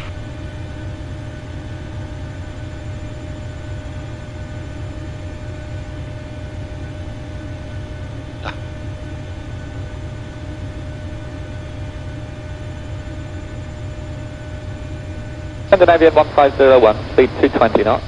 220 now, Alpha Silver. Stupid 941, descend flight level 80. Descend level 80, stupid 941.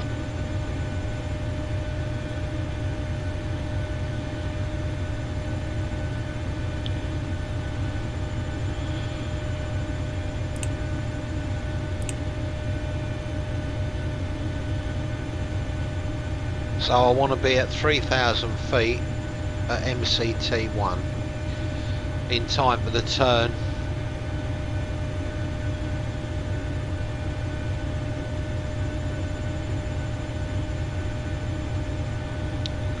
So let's go flaps 1.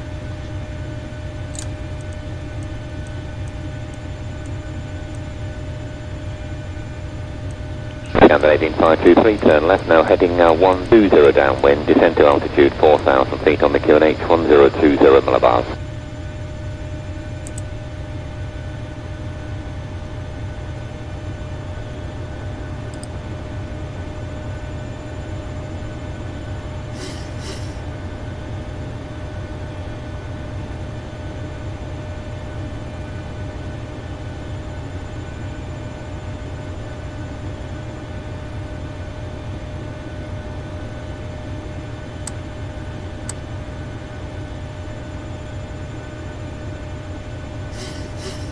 Flight 7 to report 4 DME 27 right. Correct.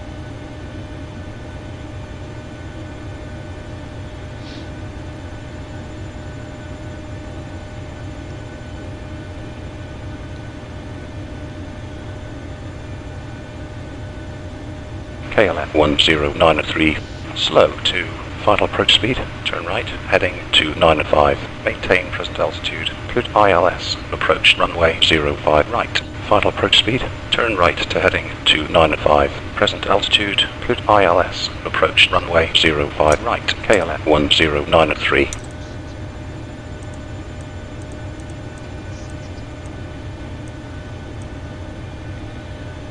Okay, we'll drop the gear as we turn the corner, and then it will be VOR lock on.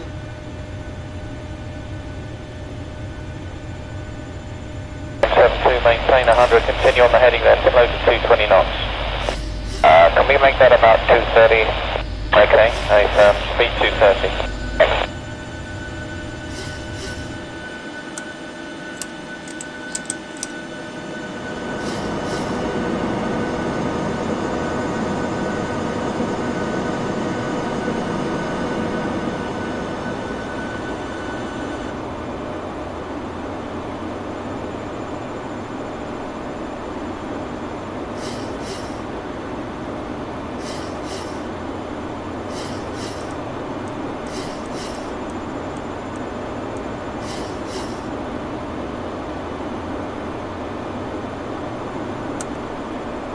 Speed brake armed. 73, descend flight level 90. We are lock. Flaps 30.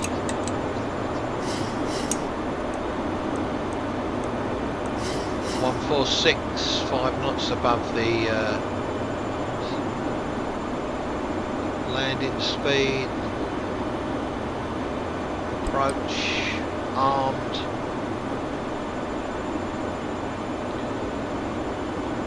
Final fix is coming up.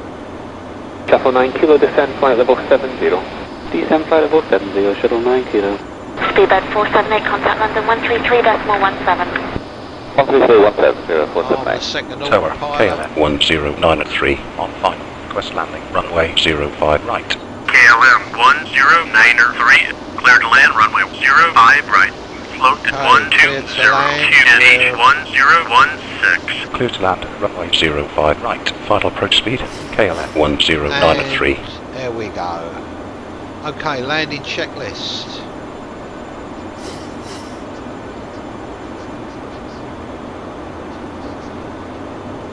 Hotel 05 Mike, after landing F27 line up runway 27.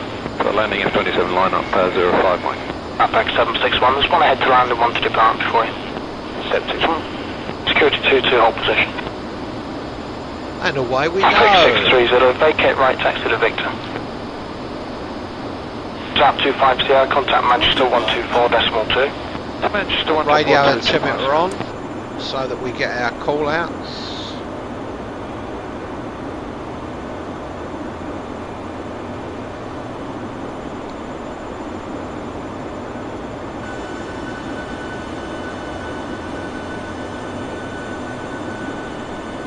There's the runway.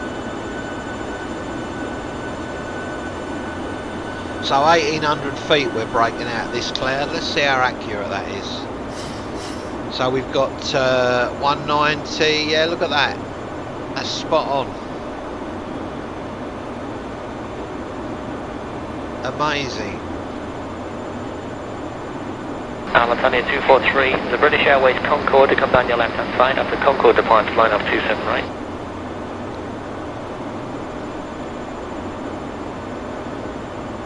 Yeah, that ceiling was 1880 feet.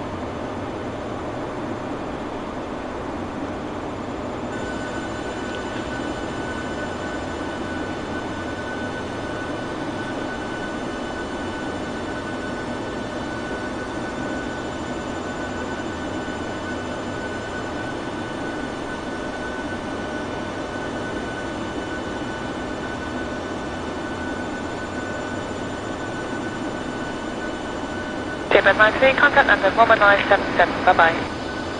1977, Speedbird 93, thanks, good day. London, good morning, Speedbird 93, Woven 2 Golf at 1700 feet. Speedbird 93, thank you, no speed, maintain 6,000 feet, I'm reaching. Maintain 6,000, apologies, Woven 2 Foxtrot. Thank you.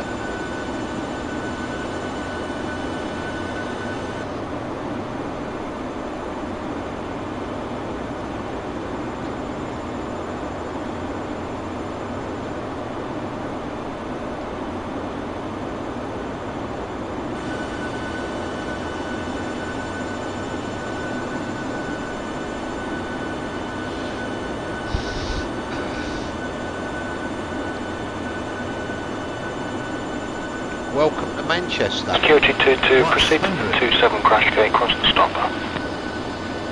Jersey 4831, heavy clearance. Minimums. Jersey 4831, cleared to Exeter, Wrexham 2 Tango departure, squawk 5031, expect Don't Manchester forget to call 124, landing decimal after he hits minimum.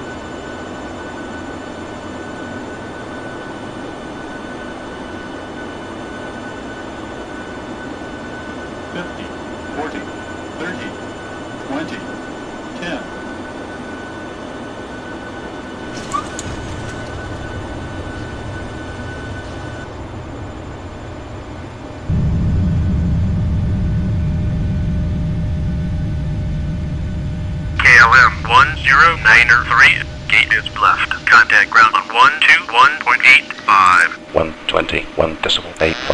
KLM 1093. Correct, just crossing the control zone boundary now, no height restriction. Yeah, no further height restrictions, M74's on. Also, might report passing 2,500 feet.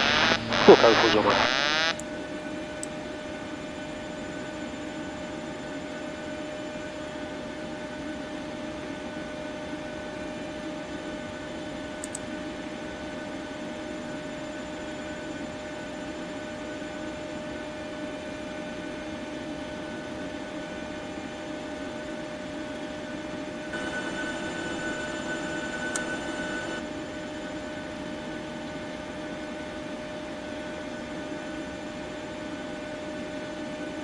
ET639, taxi uniform, holding point Alpha 2. Uniform Alpha 2, runway 27, thank you, ET639.